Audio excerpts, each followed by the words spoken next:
All right, we're recording. Welcome everyone to the Rink Rat Report Podcast. Recording this one January 4th, 2024, the second episode of the 2024 part of the season. As always, joined by my co-host Jason. How's it going, everyone?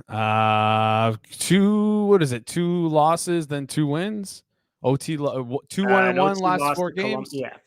2-1-1 last 4 games. Vibes are high because we're coming off 2 wins. Mm-hmm.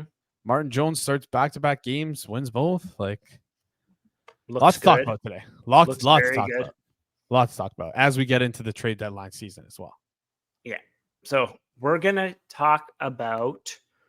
We're gonna get into the last 4 games, mainly the last 2 that are in that were in California. A little bit about Carolina and what's the other Columbus. one? Columbus. Yep. The West Coast trip. Nylander contract update. And then we're going to get into some trade deadline needs and wants. What is attainable? Potentially, who are some targets? But first, we want to give a shout out to our friends over at Manscaped. I actually don't even have a copy from them for November. Never mind. No shout out for Manscaped. January. Yeah, they've been with us for a while. Contract ended in December. Promo code Rink Rat. Sure, it still works. 20% off, free shipping, manscaped.com. Probably still works. You're probably not paying us for this one. Hopefully next one. But it's all good. Anyways, let's get into it. Do you want to start with the Ducks game or the Kings game? Can I do a quick little I was gonna say a quick little Jackets Canes recap, I guess, of like what how we kind of got here, just to go through what happened, right? Because we scored like a billion goals against the Blue Jackets, but I could have scored some goals if I was playing for the Blue Jackets that night. Ended up leading to us losing that game. Whatever. The bigger story of that situation was that Ilya Samsonov, who was in net at the time, ended up getting sent down. Was it New Year's Day? Something like that. New Year's Day or something like that. Anyways, he ends up getting sent down. Dennis Hildeby gets called up and kind of puts us into this interesting, precarious situation here where we go on a Western road trip. We play 3 games in LA. We essentially didn't really know who would be our goalie there. It was assumed Dennis Hildeby would get called up. Dennis Hildeby does get called up. And then it turns out he's probably not even gonna play, knock on wood, assuming that there's no injury in that San Jose game. Now that I'm saying I'm probably jinxing it, but kind of an interesting story of how we got here. So I think that's important to mention and contextualize. And I'm sure people are well aware of this stuff. I'm sure people have kind of, even though they're aware of it, they probably threw it out of their mind once New Year's hit, got happily drunk, went into the new year, and then was looking forward to that. We talked about this on the last episode, or I talked about this on the last episode, how we got here. Yeah. So it's mainly what happened in that those games, I suppose. I think Carolina is the funniest one because the Leafs gave up 0 goals at 5-on-5. Mm-hmm. In the game, they actually scored the same amount of goals on a goalie as Carolina did, but they still came out with a loss in that one. And that's because Carolina had the empty netter that came before the Leafs scored their second one. Nick Robertson, who had 2 goals in 2 games. He had 1 against Columbus, 1 against Carolina. He played against the Kings, and then he was a scratch against the Ducks and was replaced by Pontus Holmberg in that one. So, and on top of that, the storylines dominating all of this was that David Kampf was scratched against the Carolina Hurricanes. David Kampf, one of the Leafs' top penalty killers. The Leafs had 2 power play goals scored against them. Just like that. It's ironic. That led some interesting discourse on Twitter. I'm happy that there was that Samsonov waiver transaction because it quieted down a lot of that talk about. Well, the discourse was, if you want to send a message, bench one of your top 6. Mitch Marner turns over the puck. Why aren't you benching him? I saw some Nylander too. It was crazy. People just it's crazy that it feels like the conversation is always like, oh, Nylander did bad. Well, what about Mitch Marner? Oh, Marner did bad. Well, what about Nylander? It's like, those aren't real people. It's what it devolves to. It's crazy. Here's the thing. It's like a political divide. It's insane. Yeah. You bench David Kampf because Kampf isn't playing well. So Sheldon Keefe actually, to back it up, specifically said that it was in regards to a dangerous pass, or it was kind of like a Hail Mary pass that he threw in front of the net against Columbus. The puck went the other way and Adam Fantilli scored. But so it was like David Kampf had the puck in the offensive zone. He could have just controlled it. He could have tried to kill some time. He could have tried to go for a higher percentage pass instead of opting for the dangerous one. Instead, he tried to throw it in front. It wasn't a completed pass. It went the other way and Fantilli scored.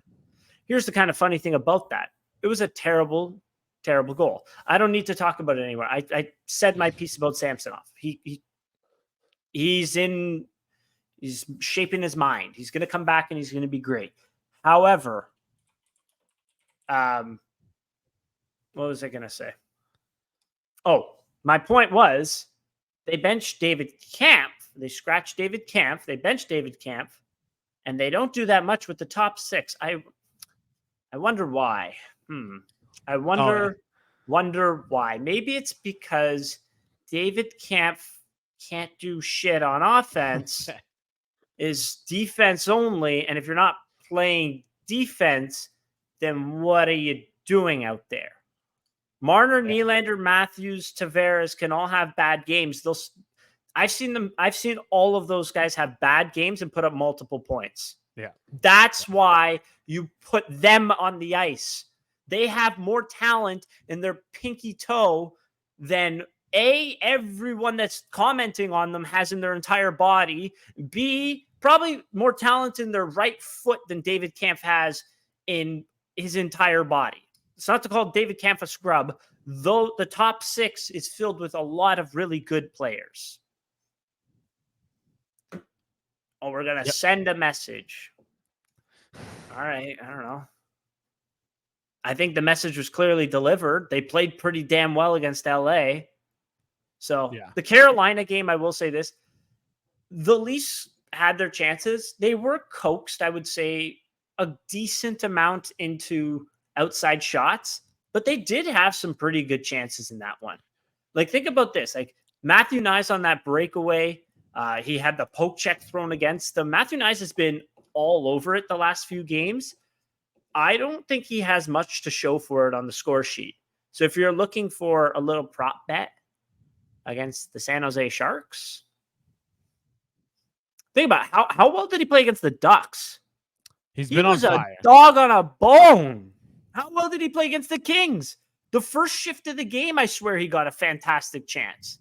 Yeah, and I'm just thinking of, was it the Anaheim game where he went off the post, batted it out of the air, and almost fired a pass off to Marner? That I know he just Matthews in the Anaheim game batted one out of the air in the slot. Was that not Matthew Nyes? He might have. Matthew Nyes has no points in 1, 2, 3, 4 his last 4 games. Hey, squeaky wheel gets the grease. Squeaky wheel gets the grease. Has he been playing bad? No, I wouldn't say so at all. If you're looking to bet on him, I think you know where to go. If you look just below me, you can bet Matthew Nyes shot props over on DraftKings. You can bet Matthew Nyes goal props over on DraftKings. You can bet pretty much anything for the NHL over on DraftKings. We know hockey moves super fast, but with DraftKings Sportsbook, an official sports betting partner of the NHL, you can score faster than anything happening on the ice. This week, new customers can get $5 and get $200 instantly in bonus bets. As I mentioned, against San Jose, if you're looking for a little bit of some prop action, Matthew Nyes might be your guy. But always shop around. But anyways, download the DraftKings Sportsbook app with code THPN. New customers bet just $5 on the NHL and get $200 instantly in bonus bets only on DraftKings Sportsbook with code THPN. The crown is yours. Gambling problem, call 1-800-GAMBLER or visit www.1800gambler.net. In New York, call 877-8-HOPE New York or text HOPE New York 467-369. In Connecticut, help is available for problem gambling. Call 888-789-7777 or visit ccpg.org. Please play responsibly on behalf of Boot Hill Casino and Resort in Kansas. 21 plus. Age varies by jurisdiction. Void in Ontario. Bonus bets expire 168 hours after issuance. See dkng.com/DraftKings, /hockey for eligibility and deposit restrictions, terms, and responsible gaming resources. NHL and NHL Shield are registered trademarks of the National Hockey League. Yeah, Matthew Knies 3 points in his last 12 games. Squeaky wheel gets the grease. Let's do it. What do you mean by anyways, that? I don't think you have that saying proper. Squeaky wheel gets the grease. That would be like Matthew Knies saying, I want more ice time. Okay. Or showing that he wants more ice time. His expected goals are going to line up to his actual goals. Squeaky wheel gets the grease. So like he's telling us to bet on him? Yeah, I don't know. It's not my fault I lost my entire account. Matthew Knies told me. Anyways, let's get into the Kings and Ducks game here. I mean, how do you feel about the last two games, back-to-back situation? Before we even get into the games, how did you feel about Martin Jones playing in back-to-back games? Apparently he actually didn't know.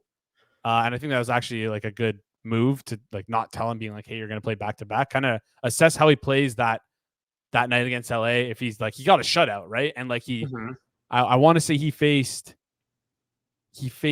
23 shots on net. So it's not like he took a ton of volume there. 25 shots on net. But really? Yeah. It was only 25. I swear it was. No, it's 31. 31. It was 31. At 5-on-5. That's why it was 31. Sorry. I'm looking at the 5-on-5 numbers. Sometimes 31 save shutout against 31 save shutout team where it all began. So how do you feel though about him not trivia? Where did Martin Jones go in the draft? He was drafted. It was LA. Where did he go in the draft? Like which round? 6'4" goaltender out of the WHL. Which round? Yeah. Sorry, asking. Yeah. Third round. Undrafted. Wow. 900 plus save percentage. 6'4". But was not drafted. That was a trick question because you said he was. You drafted. Didn't know anyways. Were you said he was drafted by the Kings. That was a trick question. That was a trick question. Sure. How many times does that happen? 6'4", 900 plus save percentage does not get drafted. Yeah. Well, I mean, but yeah. Anyways, I'm just curious. I'm curious how you feel about the back-to-back starts here. Do you think it was a smart move not to tell him? I assume the decision was made based on how he played. Like, to not tell him, that's kind of odd. I think it was maybe they were going to assess how he feels. Yeah, I think that's what it was. And they probably said, "Are you good to go tomorrow?" And he's like, "Oh yeah, sure, I guess." Yeah. I don't know, because I guess they gave him enough time to do his routine. So yeah, it was maybe not having the stress of, I've got to play both games. You know, maybe that was a little bit better. Who knows? There's a lot of ways to think about it. But yeah, he was awesome in that Kings game. Yeah, the only real downside of playing back to back is like injury concern, and is like as bad as it is to say about like, listen, he's not like right now. It's not your priority to preserve the health of Martin Jones, right? You want to win games, that's your priority, and if you feel like Martin Jones starting back to back is going to give you a better chance, you do it. But how many goalies get injured because of the back to back game? Not many play anymore. But why do they not play the back to back anymore? I always thought there was like data out there that if you play a back-to-back game, it's like you perform worse, the team in front of you performs worse, plus there's a risk of re-injury. It's like an amalgamation of like, I don't know about that. It's you want to get the backup in more, right? That's true. Yeah. So that's my thinking about it. I don't think there's actual physical data where it's like, you know, I think like if the playoffs were to go back to back, I don't think it would be a good idea. No, unless you go into overtime. I don't think it'd be a good idea to then play your backup if they're a lesser goalie. No, I don't think it's that big unless you go into overtime, because then if you go into overtime, like goalies can lose up to, with all of the lights on you, underrated, the lights and the heat in a professional hockey game is crazy. Oh my gosh. It feels like you're wearing an extra weighted blanket on top of you there. But that's where if you go into overtime or double overtime, even, you can lose up to like 20 pounds of water weight. Yeah, that's not good. Yeah, but, so that's where you wouldn't want to manage. But the thing is, like, it's Martin Jones. Is he our horse the rest of the year? No, you're supposed to get Joseph Wool back. Is he your horse until mid-February? Yes. Seems like it. So it's a bit more of a sprint. Yeah, like we said before, he's like done it before behind a good team where he's been acceptable as a goalie, which is kind of all we need here. So, yeah, that was a big takeaway for Before me. it was a while ago, but like I think the Leafs are doing a really good job. The credit to him, he's stopping east to west plays as well, but they're doing a really good job of limiting like odd man rush chances. I mean, we've seen a couple odd man rush chances against, and Simone Benoit made a good block. TJ Brody made a good block. We're seeing our defensemen really lay it on the line and take one for the team, so to speak. But on top of that, when you look at this LA game, his reads were really, really good. There's one that I really want to highlight, and it's where he threw out the poke check. That's a play where the Leafs actually gave up some good passes, some good puck touches to LA there.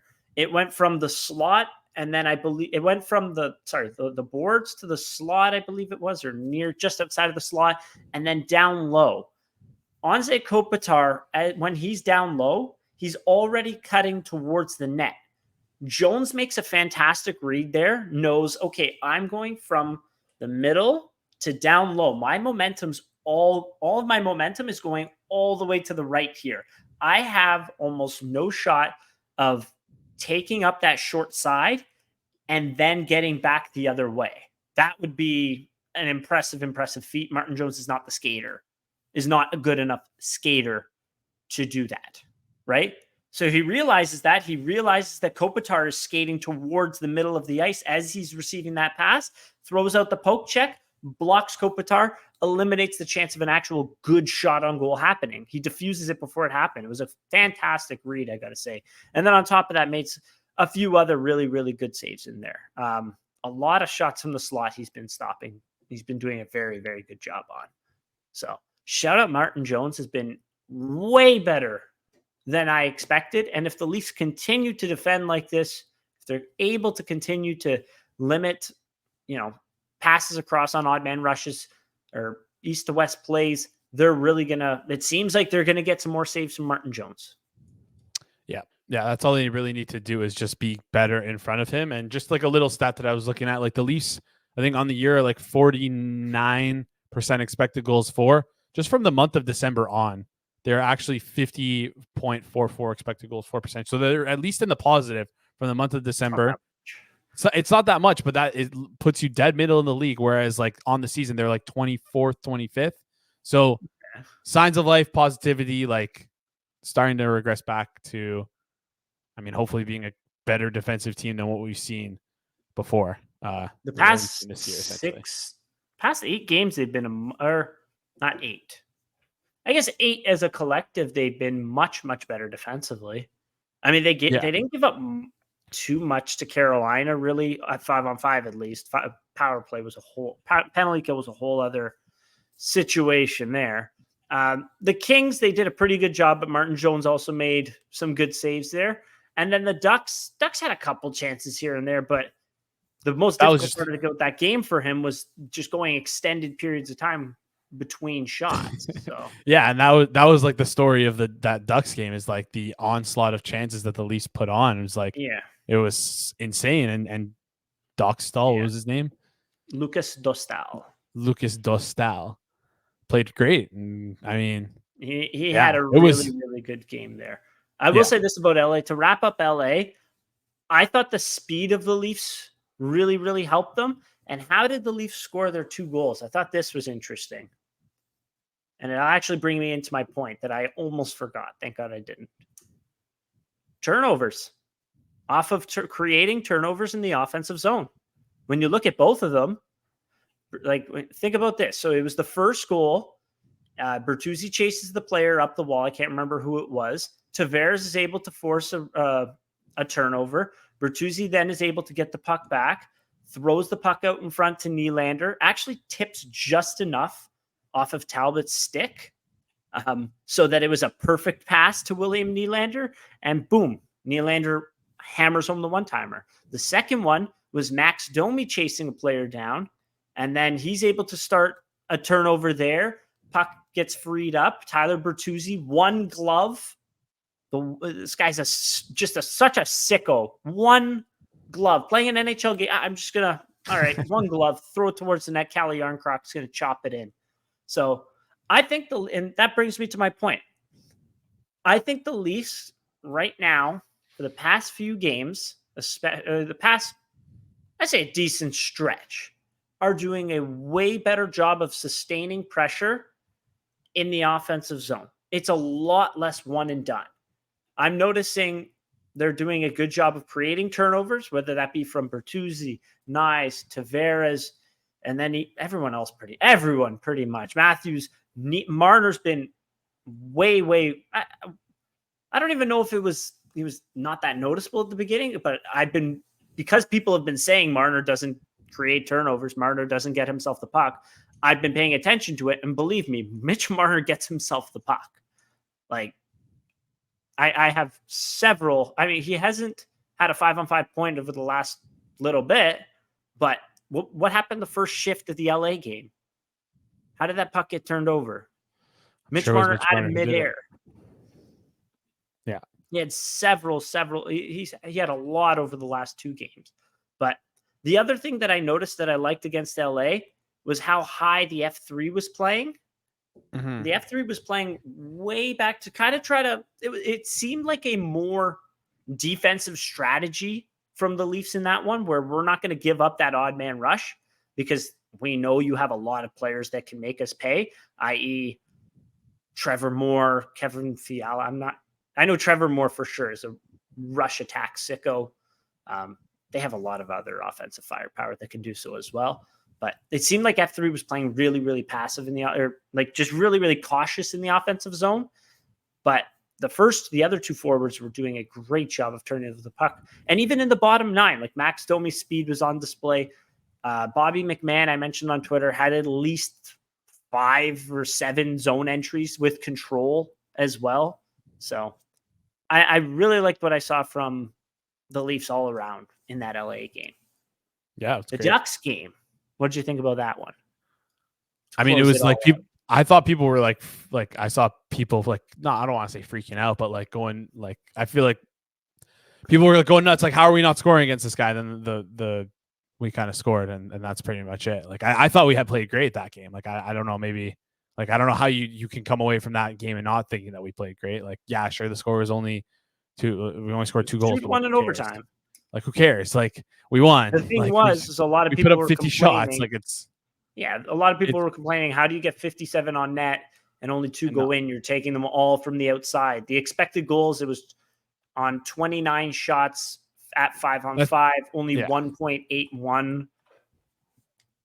It only equaled to a 1.81 expected goals for. A lot of people, though, and I'm saying, not a lot of rebound chances. They had 3 rebound chances. Okay. That's a stat. How many posts did they hit? They hit 3 posts. Is that not bad puck luck? What about Ilya Lyubushkin stopping Austin Matthews on the goal line? That was crazy. We also had 6. Is that not puck luck? Like, yeah. We also the bounces weren't going your way.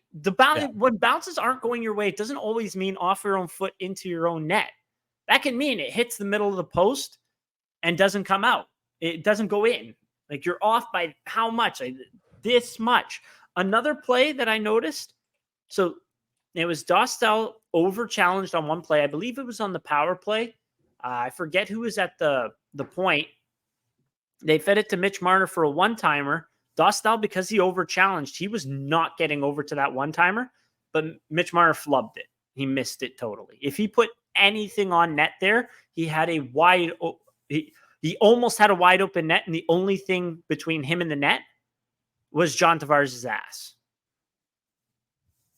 So while the Leafs didn't get a lot, would I have liked them to get more traffic in front? Of course. Would I have liked them to get more greasy sort of chances?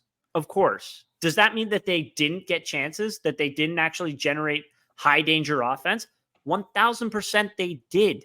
They had so many east to west plays. They had a few from below the goal line up that resulted in a one-timer that didn't go in the net. They had a ton of a lot of rush offense as well. Think about William Nylander had 1 rush attack that was stopped on the blocker, 1 that was a great feed from Tavares. Matthew Nyes was all over it as well.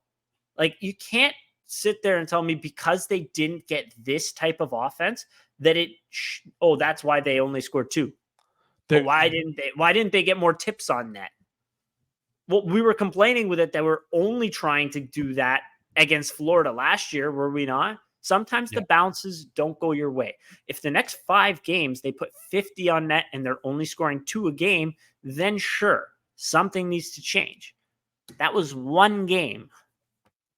Yeah, and just to bring it up as well, they got, you said 1.64 something. Yeah, 1.64 expected goals at 5-on-5, according to Money Puck. I'm looking at Money Puck right now. All situations, they have 6.66. Like they were, that was power play. They had a lot of power play. Humming on the power play. Them not scoring on that 4-on-3, that 5-on-4 into 4 on. Them not. Yeah, like whatever it was, they got to a 4-on-3 at some point. Anyways, them not scoring there was. Yeah. It was egregious. Like it was like, like you just said, like it was just sometimes puck luck and the way it goes. And like Stell played well. Yeah, like you got to give credit to the goalie. And I think I can't remember who it was on Twitter. Someone on Twitter was talking about how like there was that stupid article from the Sun today talking about like how random no name goalie I forget. I don't even want to like reference it, but who was it on Twitter? Someone on Twitter was like, I'm following them. I forget who it was, but I'm going to scroll through my Twitter feed here and try and figure out who it is. But he mentioned that, like he was like looking at prospects, and he's been looking at prospects for the last couple of years, and he's literally mentioned Dostal like plenty of times. Peter P. Baracchini, Baracci. Yeah, he's not an unknown prospect. He's been one of the best goalie prospects for the last few years. He's not like a random guy. So it's like, it's not like we just got shut up by nobody. Like, imagine how someone feels when Joseph Wall comes in. The Ducks, you know what the Ducks tweeted out saying like, hey, he was NHL Rookie of the Month in October.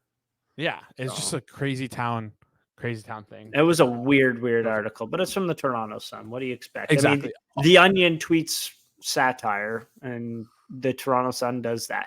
I will say this on that 4-on-3 that you mentioned there. Did you notice where Dostal was standing in his crease there? No, I didn't. Deep in his net, but the puck didn't go in. I didn't hear a flipping word. He's not on the top of his crease. And you know what? The time that he went actually into the white ice, it almost costed him.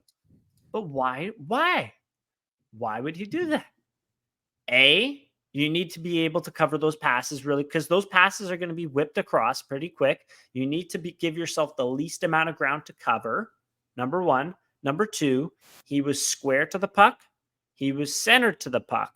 And therefore, he stopped the puck. He is big enough to cover the net and to be able to get away with cheating a little bit, being a little bit in his crease, to sacrifice having to take the time to go from point A to point B.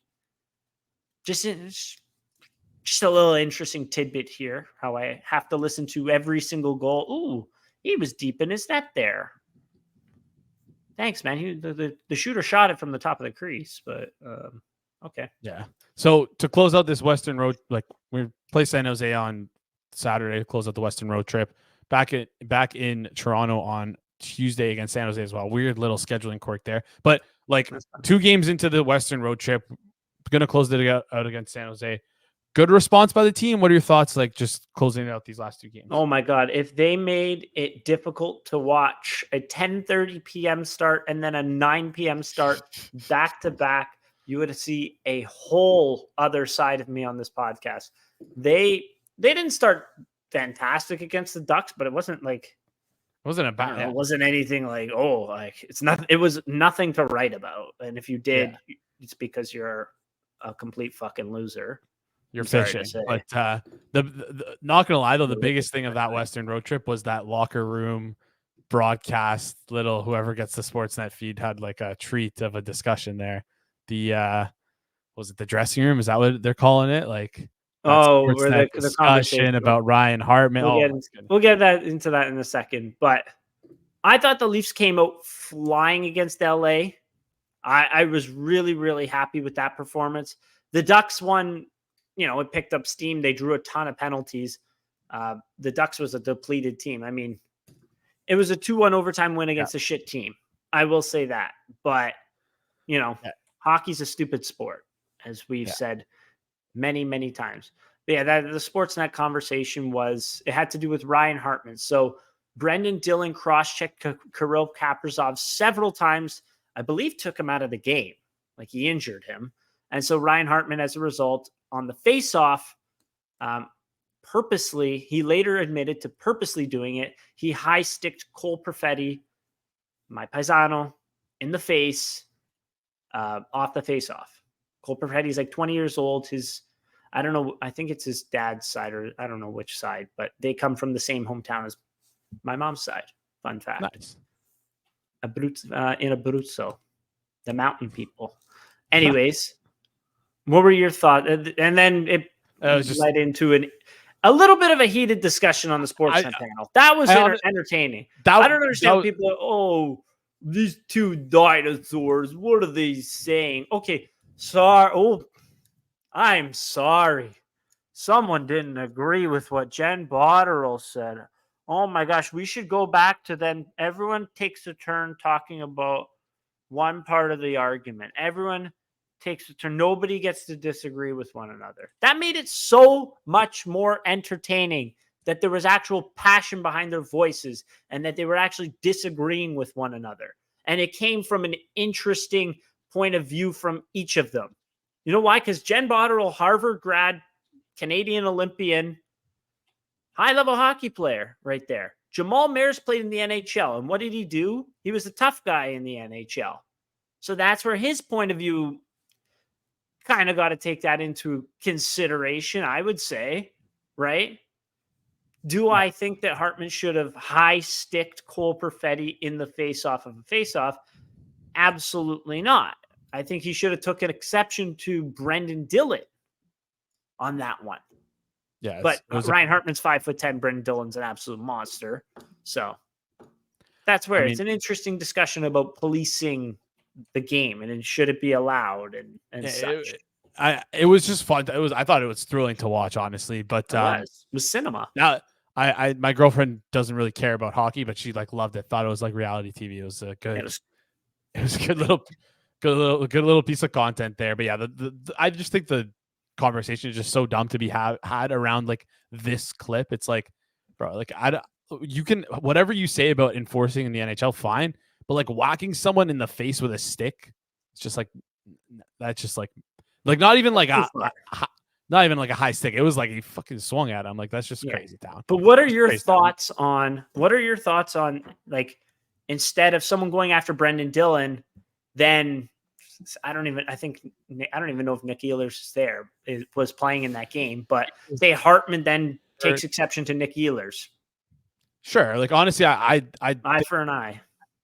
Yeah, maybe, but like also just scrap the guy. Like that's what the whole enforcer thing was. Like I don't like the scrap Brendan Dillon. Yeah, that's Dillon's huge. Dillon's a big boy. Doesn't matter. And he took out Kaprizov. Doesn't matter. Still go after him. Is Kaprizov then supposed to go after Brendan Dillon? Sure, if he wants to. He can't. I don't know. That's just what I think. You just don't have to like go after Cole Perfetti, who's like 20 years old. That is crazy. So then is your argument then the Wild should keep someone bigger on their team to be able to address that? Maybe, but they also do have bigger guys on their team that can address that. It doesn't have to be Ryan Hartman. Who's bigger on their team? I don't even know. I'm sure they have people bigger than 6 foot. What would you say? 5'10" Ryan Hartman? He's 5'10" or something like that. He's very small. I don't know. He's a little bit of a dirty player. It's getting like sidetracked. I just think it was crazy town. I just thought honestly my biggest takeaway was that for Ryan Reeves. Maybe, yeah. We'll take assets for him. It's gonna cost you though. But yeah, I just think that like I don't know. I think it's an interesting war philosophy. You go after our best player. Okay, we're going to go after your best player. Right? Yeah. Yeah. I just like feel, Brendan Dillon's a decent I don't even know defenseman. I don't even know if he was going send that much of a message. Is it really that much of a shock factor if you go after Brendan Dillon? Yeah, but I also don't think Dillon was out there trying to injure him. But he was cross-checking him. I know, but everyone does that. It was a full extension cross-check. Everyone does that. Anyways, it's I don't know. So then are we getting rid of contact. It's a physical sport. When did I say that? Whoa. When did I say You that? said everyone cross checks. Yeah, everyone does. Okay. So then is your strategy then in the playoffs? Brendan Dillon just cross check Connor McDavid round 1? Sure. Right. Yeah. Anyways, there's the Nylander contract update from Elliot Friedman. That would probably be interesting to get into. Let's get into that. Stealing Nick Kyprios' thunder on that was a weird situation there on the panel, but I went back and looked at some contract discussion from some videos from like 2017, 2018 when they were talking about Nylander's contract, like Kyprios was talking about it. He's been eerily correct on a lot of stuff relating to Nylander, including talking about him like willing to hold out, talk about the number that he was looking for, and mostly just him willing to hold out as long as possible to get the number that he wanted. So just to preface and caveat this here, because I like stick my nose up to Kyprios as like a analyst, because I don't think he's a very good analyst, but as an insider, he does have connections. So I will give that to him. Where are these articles? I'm very interested now. If you just type in Nick Kyprios Nylander, and you can Google search it, and you can go you can choose a date range. If you just go before 2019, I forget what year the contract was. If you do before 2019, maybe it's 2018. Yeah, you'll be able to find a couple of clips of him speaking on like those older Sportsnet panels with CJ and Friedman and Kyprios, where they had like that insider's corner. It was anyways. He's been very like it's not like he just is speaking out of his tushy is what I was trying to say here. But he did report that I think the number that he said on the Kipper and Bourne show was that they're looking at 11.25 over 8 years, which is massive. 8 years is massive. But again, you look at that and you're like, wow, that's the same as Pasternak that got paid. Like, is Nylander equal to Pasternak? Who knows? It's a debate for another time. But yeah, that's where we're at right now. And then Elliot Friedman came out, and I don't know if you have the tweet on hand, but Elliot Friedman came out and said, it was the 32 Thoughts blog, wasn't it? Yes, 32 Thoughts blog, a little busy week, quickie blog. The preamble was about Nylander, and he said, this is a unique negotiation because of Michael Nylander. Honestly, I feel gross writing it because I hate bringing up family when it comes to this stuff, but it is a factor and why everyone is so careful in discussing where things stand. He plays a major role in these conversations, and William is very loyal, as you'd expect. Again, the key principles are not talking, but there's definitely feeling this will get done fast if there are 4 important yeses: team, player, agent, and family. So you know what happens when I Google Nick Kyprios Nylander 2018? What? This little view right here. That's a good one. I found that one. It was a video. I'm like, huh. Anyways, maybe I'll find that other gem one of these days. Yeah, but what were your initial thoughts on it? Because again, Elliot Friedman is like not a dumb guy, and like I think he words stuff very specifically. The fact that he talked about the 4 yeses being team, player, agent, and family, and then the paragraph before he just talks about we need Michael Nylander to say yes to it for it to happen. That's crazy.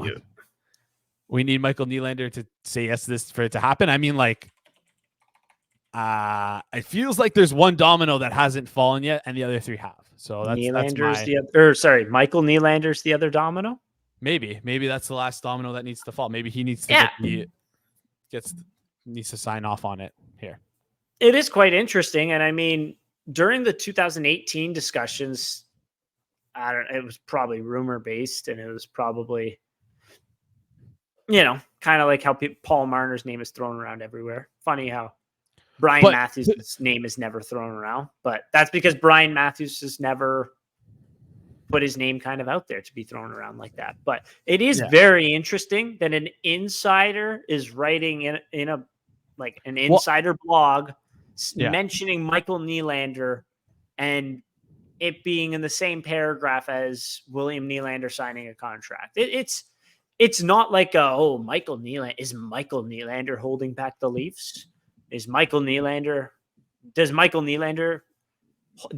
Nylander hold out from the dad's trip find out more.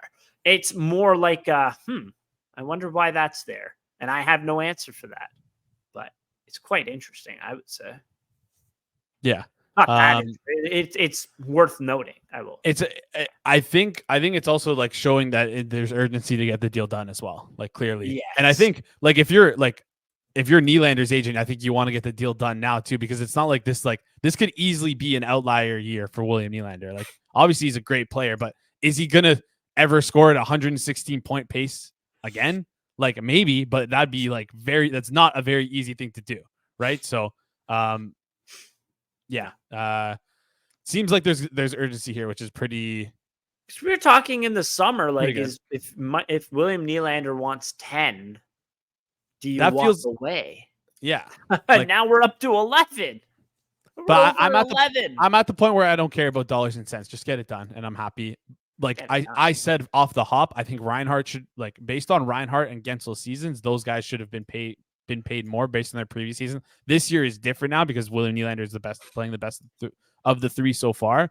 But I think based on like previous years, and I don't know, I just thought I thought was a bigger Nylander guy over Guentzel and Reinhart at the beginning of the season. I definitely was over Nylander over Reinhart beginning of the season. Yeah, Guentzel's a very good player. I had Guentzel, Nylander, Reinhart, I believe, but yeah. Okay. I remember that episode we did. How much is Nylander worth? I did Nylander first. Yeah, fair enough. That's fair. That's like they're all so close, obviously, and they should be making all in the same range. And if not, then that's a problem for us. So, I can't wait for Nylander to sign for 11.25, and then Reinhart to go back to the Cats for like 8. Yeah, it'll be. And then Guentzel sign for like 6. I cannot wait for that because it's Toronto, it's going to happen. Yeah. Oh Lord Almighty. Anyways, but Michael Nylander, an interesting little tidbit in there. I don't think it's really holding anything up. No, I don't think so either. I think this deal will get done very soon, from the sounds of it, at least. I have no information on it. We would think so. Anyways, let's go into the needs and wants and what is attainable. So, I guess let's start with our like. I don't know. That was a horrible transition for me, but yeah, I guess needs, wants, and trade deadline talk, right? Mm-hmm. I think before we even discuss any targets or who's available or who could be available, it's important to talk about what this team needs in its instance right now, right? Because you need to contextualize things. What do we need? Like, what do we desperately need at the deadline? What do we want? What would be considered a luxury? What is attainable? And how we're going to define what is attainable is we're going to take a look at our asset pool, look at what we traded last year, look at what we have this year. And I mean, we can kind of use last year as a barometer. We got in four players, traded out 5 players, 5 roster players, traded out 2. Is there a way we can do something similar this year and using this similar capital to what we used last year? We'll get into that in a bit here. Let's start with the needs first, though. What is let's say if you had to pick one thing, not one thing, but what do you think that the like non-negotiable Leafs need to make a trade for X position? What are those positions or positions? Defense, just one. Defense. So don't like. Let's not just go. Let's go a little deeper than just defense. I agree. I think defense is important. 2 top 4 defensemen. 2 top 4 defensemen. That's perfect. So I think that's a great place to start here. That we need to need at least 2 top 4 defensemen. Right now, I'm warming up to McCabe being able to be a right side guy. I mean, going into last year, I remember my analysis of it was I made sure to watch a game where he was playing the right side, even though it wasn't too often in Chicago. But I saw him play the right side, and I was quite impressed. I mean, he doesn't handle the puck stupendously, but he handles the puck well enough to be able to play the right side and look comfortable on the right side. So that's been kind of interesting. And I think like Benoit's been his partner. He doesn't have Cale Makar as his partner out there. Yeah. Like Benoit's been his top 4 partner so far. And I think he's been looking okay. Benoit, I will say this, I've been giving him a lot of heat from the start of the year till now. He's been way above my expectation. Again, he shouldn't be going into the playoffs. If he's in the top 4, that's an issue. If he's in the top 6, I don't really mind it. I think he defends really, really well. some other issues to his game, but he defends really, really well. Hey, you know what? This guy's been fighting too. Like, you see that split hand against LA? Yeah, nails, absolute nails. beauty. Absolute nails. And like, yeah, no, I agree with you. I love Benoit's play. Like, he's been serviceable. I'm seeing people to call in for him to get re-signed. I'm okay with that. Like, he seems like the perfect 7th defenseman for this team, 6th defenseman even. But we have a lot of, let's call it talent on the back end. Not high end talent, but low end talent. Just guys better than him on the roster. That's it. How many? 2 maybe in the bottom 6. Like, other than I don't know. Anyways, they're playing Benoit more than Giordano right now. Yeah. What I meant to say is like, yeah, I don't know. Let's get back to needs and wants though. Right. My mind is scattered right now. So like two defensemen. Sorry, you non-negotiable want two. So defensemen. number one is you need a right pair for Morgan Riley. Let's call him a 2. It needs to be a pair for Morgan Riley, 100%. A 2 or a top 4. It would be a 2. 2. So a 2 top pair right defenseman, and then you would also want as well potentially. Ideally, you want 2. I don't think you have the budget for it this year. I wonder. TJ Brody has not been good this year. He looks not good. He has been playing terribly this year. I wonder if a move to the left side helps him out. Like you do Brody McCabe again, like you did last year. I know, but that didn't work in the playoffs. Okay, TJ Brody also couldn't pivot in the playoffs last year. There's a reason that a guy that was playing right side for most of the year, all of a sudden in game 5, do or die, is now playing the left side. Ever thought about that? He was injured. He was very injured in that playoffs. So maybe doing Brody left side, McCabe right side. I wonder how that looks, if that could help Brody out a little bit, but definitely need a pair for Morgan Riley. You could say, oh, but what about Liljegren? And then that could push other guys down, kind of thing. Like putting Liljegren up there, and then then you're not really relying on this new guy to be a top 4 right away, so to speak, depending on who that is. Right now, I don't like Sheldon Keefe has only been putting Liljegren Riley together when the Leafs are down a goal. He hasn't paired them together to start a game in a while now. And I know it seems like this year, it's always McCabe, it's always Riley Brody. It's always Riley Brody. When you look at the minutes played together for Riley Brody last year, because they were both injured at separate times, but also because they were split up. They were split up a lot last year. Yeah. Right? So it's been interesting to see that Keefe has not split them up at all this year, but we'll see. I definitely minimum you need 1 top 4 defenseman. Yeah. I think you're doing a disservice to this team not adding a defenseman going into the playoffs. I'm seeing a lot of people, this team just doesn't have it. They don't have it. Well, what's the deficiency on the team? What's the deficiency? It's the defense. Your offense is way better than is performing way better than last year. Don't you think that maybe if you add a top 4 defenseman, a guy that plays 20 plus minutes a night, that you could it could really, really help the team? Because right now your top 4 is Riley. Okay, sure, playing like a top 4 defenseman. Brody, absolutely not playing like a top 4 defenseman. McCabe, sure, top 4 defenseman. And Simon Benoit, who's playing above his head right now. Right? Yeah. Bottom line is we don't want to have to rely on Benoit playing like meaningful minutes for us in the playoffs. So I agree with you. Top 4 defenseman is non-negotiable. 2 top 4 defensemen would be good. It's possible, but I don't think that's possible. If that's possible, and then I would also say at the very least, I agree with you though, 2 defensemen, and I would actually also like to throw in a bottom 6 forward at the minimum. If we're going to talk about needs, I do think we need an upgrade in the bottom 6. Like doesn't have to be a massive upgrade, but just based on the merit that like Pontus Holmberg has been coming in for Nick Roberts last night. Like that's exactly right. Point. So shows that we're not 100% confident in our bottom six. Like we still kind of have some yo-yoing with those guys. So let's how many minutes did Max Domi play last night? Your third line center. 10, I'd say. 9:48. That's crazy town. So yeah, like we need more confidence. Blew the zone on one of the goals, but going into the LA, I think actually after the LA game had 8 points in 8 games. So offensively, he's been there, but Sheldon Keefe hates him. So yeah. So I think those are fair needs. We're going to say at the very bare minimum, we need at least 2 defensemen. Hope ideally top 4. Let's call 1 a 2, 1 a 4.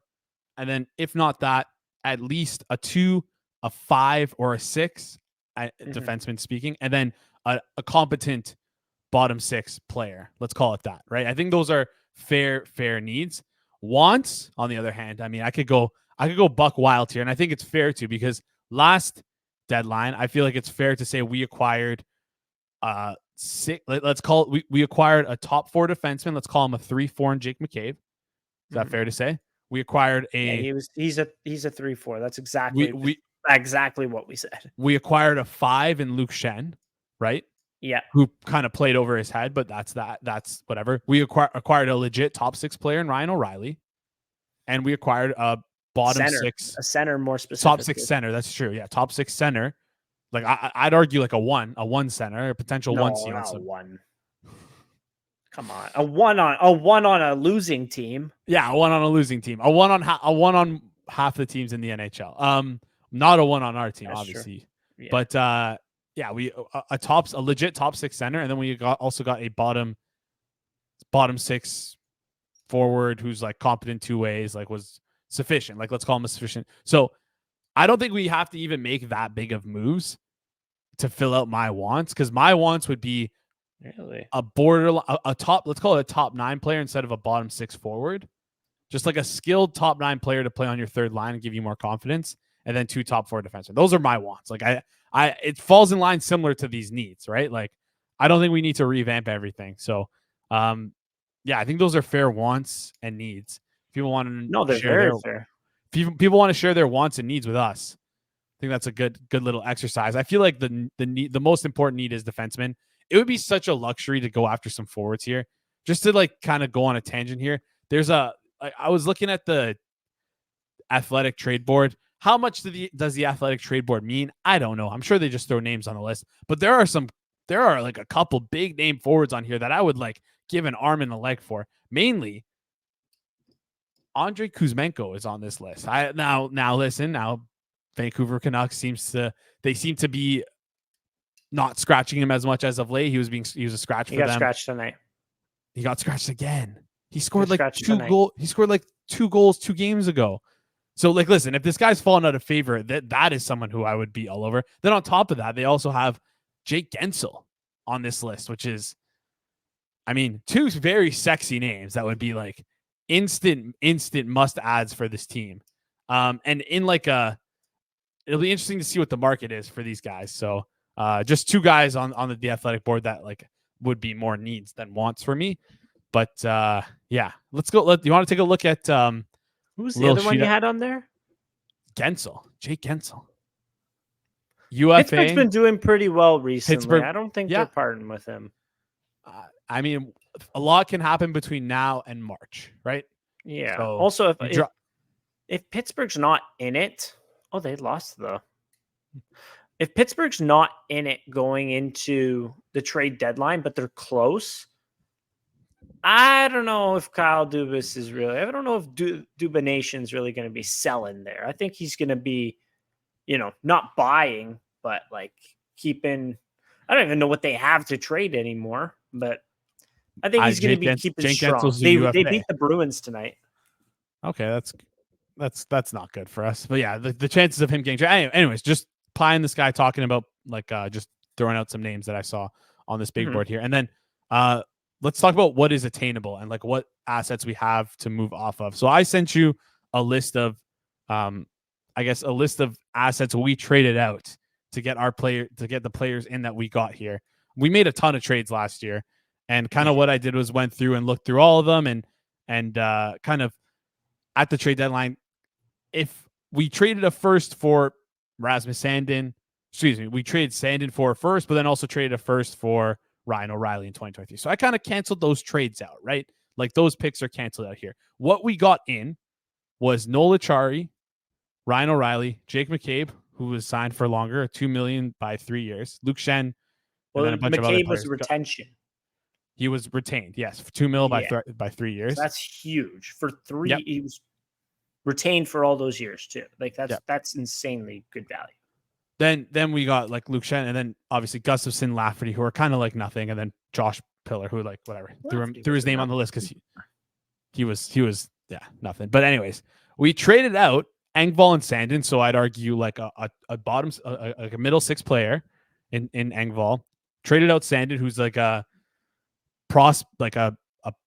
I don't know, not a promising young defenseman. Yeah, like a promising young defenseman.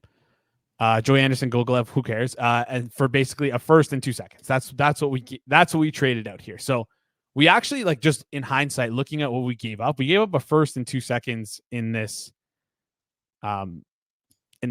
trades to get what we got. So it's not gonna, doesn't like, from this perspective, it doesn't seem like we'll have to give that much. The problem is when we get down to what we actually have, right?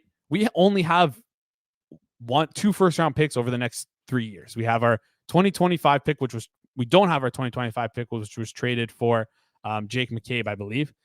Mm-hmm. We do have our 2024 first. We do have our 2026 first. So the equivalent of what we paid for, rough equivalent of what we paid for in getting those guys, it's basically 2 first round picks. So are we, like, I guess what I'm trying to say is with this here is, are we going to be able to have is it worth it to have as massive of a haul as we had last year and giving up essentially the next 3 years of drafts? Because you're not going to have a first round pick this year.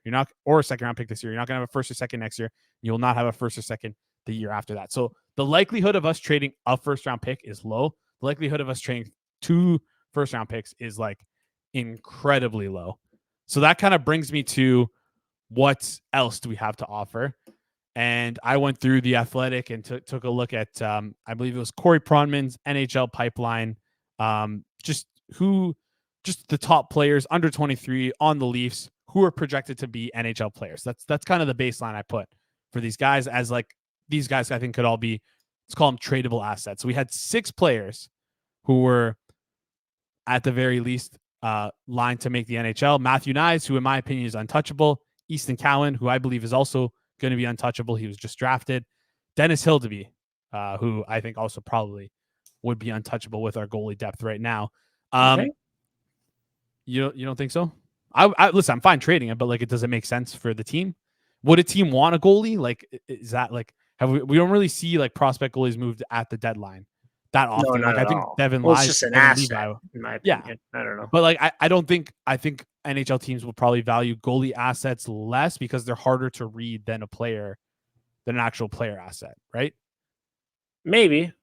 Is there ever a track record of goalie Philip Gustafson got traded multiple times. So that's Devin Levi got traded too, no?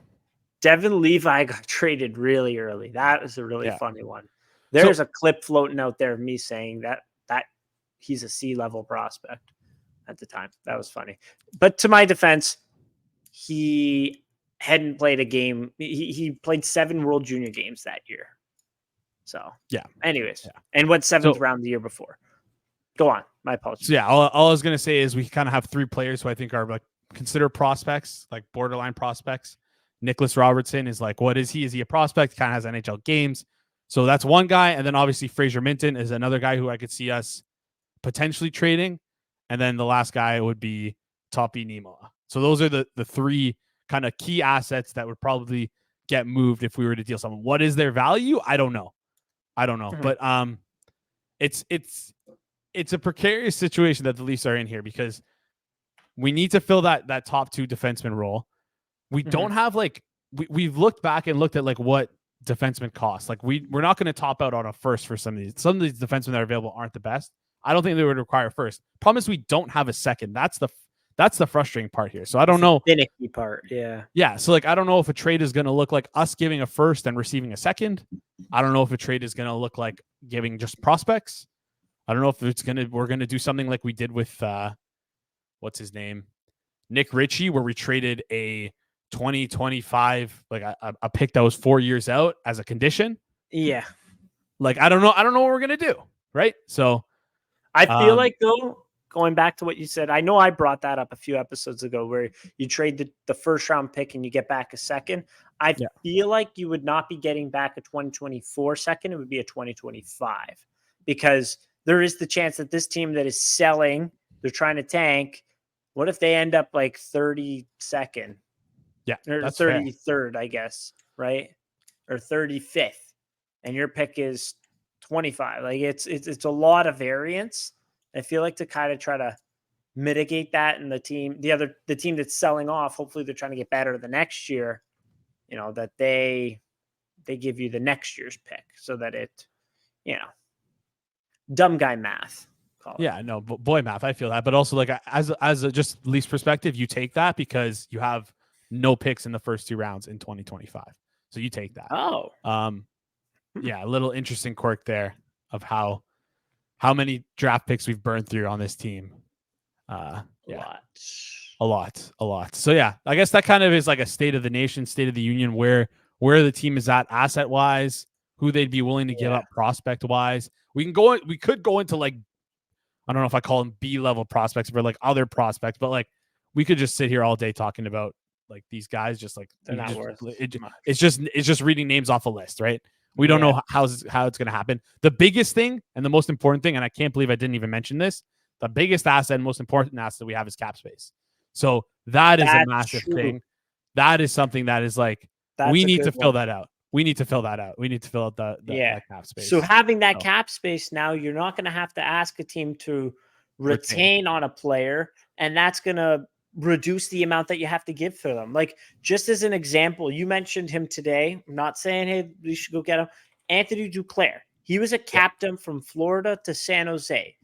Obviously not having the best year, but if you trade for Anthony Duclair, you trade for Duclair, you trade for Monahan, you trade for whoever, and you don't have to get the other team to retain on that. How much is a bottom 6 player unretained?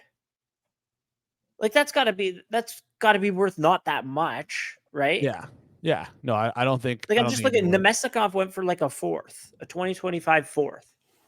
He's an okay player. Yeah. Right. Yeah. Like. So it's an interesting thought. Yeah, you could like one of the needs I mentioned was the bottom 6 winger. You could get a bottom 6 forward for like you said, a fourth. So there's definitely options here. And just looking at the team, let's putting the team together here. Just gonna like kind of put together the guys who are playing right now. Just organizing this quickly here. We have $3.3 million in cap space with Ilya Samsonov in the minors and us carrying 22 players on our roster. So we have 3.3 million cap space, including LTIR. If you were to include LTIR space, 3.3 mil is what we have available. And if we're able to move off Samsonov, we got like 5.5 mil, 5.7 mil available. So a lot of space. Lot of space. Move off of him. What do you mean by that? If you're able to like trade Samsonov, if you don't see him working in your system, he's not going anywhere. I'm just trying to contextualize the only place he's going is maybe Robitaille. Oh wait, is a goalie a need? How do we not mention that? Is a goalie a need? To me, it's not the highest of highest needs. I mean, I'm rolling the dice on Wool coming back. Okay, it's a want then. I suppose you could put it as a want, yeah. Or a luxury. I feel like want is bad. Needs and luxuries. But like, think about this. Like, so you have Jones playing well right now. I'm okay with running him. Hand up. I was so wrong on Samsonov finding his game versus Jones 900. Oh my God. That's got to be an all-time bad one right now. But like, think about this. Are you okay with Wool coming back and being good after this injury, or you're rolling the dice on like Mackenzie Blackwood? There's no guarantee Blackwood works. There's no guarantee Kakinen works in Toronto. There's a chance both could be great. There's also a chance both could be lousy. and you've given up assets for a nothing, right? You've given up assets, and now you have Jones. Well, 3 goalies is not actually that absurd. A lot of teams are doing that this year. A lot of teams. So a lot more than usual. If with Martin Jones making $875, it's not that crazy to have 3. No. Like Wall and Martin Jones equal a backup goalie. What a backup goalie gets paid, basically. even less. Yeah. So they're making like 1.6 together. Yeah. It's nothing. Crazy town. So yeah. Anyways. I think in terms of the goalie, I don't think it's a need. I think it's like if you had like 19 picks, then sure, yeah. And it would really, really depend on who it is. But right now, my biggest concern is defense. And then, yes, as you mentioned, the bottom 6 also can use some work 100% if you were to be a perfect team. But, I mean, like, think about this. Like, last year you had powerhouse Boston. Like, Tampa Bay was also still a very, very good team. Both those teams lost players, like a lot of players, right? Mm-hmm. Like, Boston right now is first in the East, right? First in the East. Who are their centers? One of their top 2 centers went to the World Juniors and had 3 points. Yeah. Right now in Daily Faceoff, it's Morgan Geekie, Charlie Coyle, Trent Frederick, and Georgi Merkulov. Yeah. Who are you taking? The Leafs centers or Morgan Geekie, Charlie Coyle, and Trent Frederick? I realize they have Pasternak and Marchand. Jake DeBrusk is less than a point every other game. He's in their top 6, by the way. Pavel Zacha is hot and cold. He's whatever. But I don't know. Just saying. They're a good defensive team. I'll give them that. I love McAvoy. I love Lindholm. I love being able to put them on 2 separate lines. Carlos is a good defenseman. Grzelcyk's a good defenseman. They have a very, very strong D-core. But come on, man. Yeah. You cannot tell me you're going into a playoff series with Geekie, Coyle, Frederick, and Georgie as your centers, and you're feeling all that confident. I have no idea who they would get either. It'd just probably be Lindholm, and that's it. But just based on who's available. Elias? Yeah. Can they afford him? No idea. But like, fuck, man, like it's bleak. Let's look at the other top team right now in the Atlantic Division, the Florida Panthers. Like, they're running pretty hot. Forsling, Aaron Ekblad, Nico Mikkola, who was not traded for very much last year, Montour, Ekman Larson, Dmitry Kulikov. That's not bad. That's actually better than the Leafs have. Whoops. Top 6, they have Bennett at center. Don't love that, but Kachuk and Verhaeghe on either side is great. Rodriguez and Reinhart on either side of Barkov. That's not bad. Yeah, they look a lot better. The issue was with Florida, so I thought they would start a lot worse than they did, and they blew expectations out of the water for me. That looks like a not bad team. Yeah, Florida is the scary team, I think, in our division. So, yeah, it's a solid team. Yeah, we got homework though for next week though. Got to come back here. Got to come up with our trade targets. Going to talk big game, big defenseman. Thoughts? Yep. Ready for it? Thoughts? Yeah, thoughts on doing that. On who we're just let's get a list of defensemen for next episode, and we'll fire. I did one analysis on a whole ass defenseman that just to realize there's no shot in hell that the Leafs are A, going to touch him, and B, he wouldn't fit. And yeah. But fair. Anyways, we'll take a look at the trade board. Take a look around the league, and just compare what the Leafs have to what some of these other playoff teams have before we say, oh, this team, the Leafs, they suck. They're only 3rd in the Atlantic right now. before you say, like, before giving up stuff. Hey, we didn't even answer the question. What are you willing to part with right now? What's your budget? Because we just asked the question, oh, this is what we gave up last year. This is the equivalent. Would you be willing to give it up? What's our My budget? answer is no. I don't think Trey Living will do it. I don't think he'll give up a big haul. I don't think he's going to let that first round pick walk. So that makes it a lot more difficult. Who does that mean goes if you actually want to upgrade? I think like you got to look at Fraser Minton. Yep. I think, like you said, I'm okay with moving all three of them: Fraser Minton, Nicholas Robertson, and Toppy Nima. I don't even know if those guys have value, what their value would be, not if they have value, what their value would be around the league. But yeah, I'm okay with parting ways with those guys, and I'm okay with parting ways with this year's first if we get a next year second. I'm not worried about our cupboards that much because, one, you have value in Matthew Nyes, which is massive. You have value in Joseph Wall, which is massive, right? You have... Oh, okay. Yeah, I see what you mean. Yeah. You know what I mean? Like, sorry, contract value. When I'm talking about rookie contracts and like smaller deals, like there's only so much space you can have for those guys to come up and fill in. So if I don't think they're going to be a game breaker, I'm okay moving on from them because we're looking to compete over the next couple of years. And I think this was like a misstep on the org, was like not being willing to move assets, those kinds of assets, prospects, I guess, when you don't have space for them at all, I guess. That's what I'm trying to say. A lot of, I guess. You give them 2 games, they stink, and then you have to move off of them. I will say this. I don't think Robertson, we've talked about him a bit, what his value is. I don't think Topi Niemela has that much value.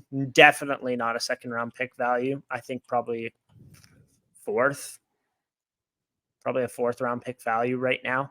That's just like, how many teams are clamoring for a 5'9" defenseman that is 22, 23 years old, 21, and is like not putting up eye-popping numbers in the AHL, but is doing all right. 17 points in 27 games. Yeah. It's not bad, especially your first year in North America. I think Topi Niemela has some good assets to his game. Watched him, moves pretty well, moves the puck well.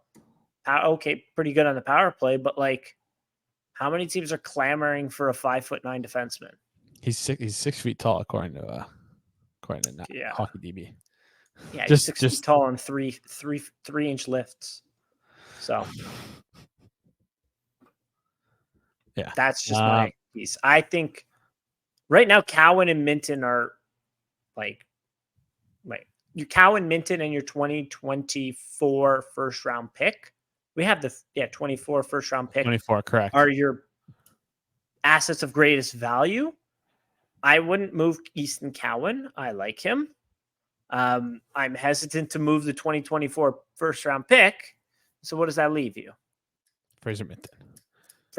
So maybe, as you mentioned, I'm okay then with 2024 first for a 2025 second. Yeah. Right? That seems like what it would have to be. Think about this. What could that bring you? 2024 first, Fraser Minton for a player and a 2025 second.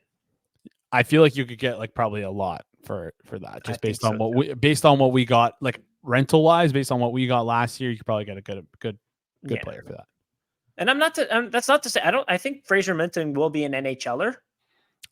We're praising him because we're saying he's a valuable asset. This is a praise. Like, this isn't like a shot. Exactly. Right? Like, you have to trade someone. I'm sorry. What if we make no moves? Are you okay with that? Not really. No, that'd be unacceptable. You have a window right now. Yeah. You have a window where you have Matthews, Marner, Nylander, Tavares. All of that could get shot when like John Tavares is still playing very good hockey. Like, what if one of those guys gets injured next year? They're out for the year. Like, you have a window. You have to try to punch it in. You have to put yourself reasonably in a good enough spot to punch it in. If you're just wasting a season, I don't know. Like, look at Florida made a run last year. Anyone can make a run if you have talented players. Florida didn't buy at the deadline because they were way, way out of the playoffs. So I think you need to at least add a little bit, right? Give yourself a chance in the playoffs. I just think it would be a not good decision to not do anything when you have some of the best forwards in the league on your roster. Yeah. It'd be doing a disservice to them, if anything. Exactly. Yeah. Yeah. Right. Your top 6 this year is way better than last year. Also remember that. That's important. Yeah, that's a great point. So, yeah. Anyways, California road trip has started well. We have no idea if we'll ever see Dennis Hill to be in the Leafs net. William Nylander looks to be getting locked up for a shit ton of money, but when you account for Canadian taxes, he's actually middle class. That was a joke. And what are the Leafs going to do at the deadline? We'll see. We'll keep asking these questions. We'll keep trying to give answers to them. But thanks everyone for listening. Go Leafs, go.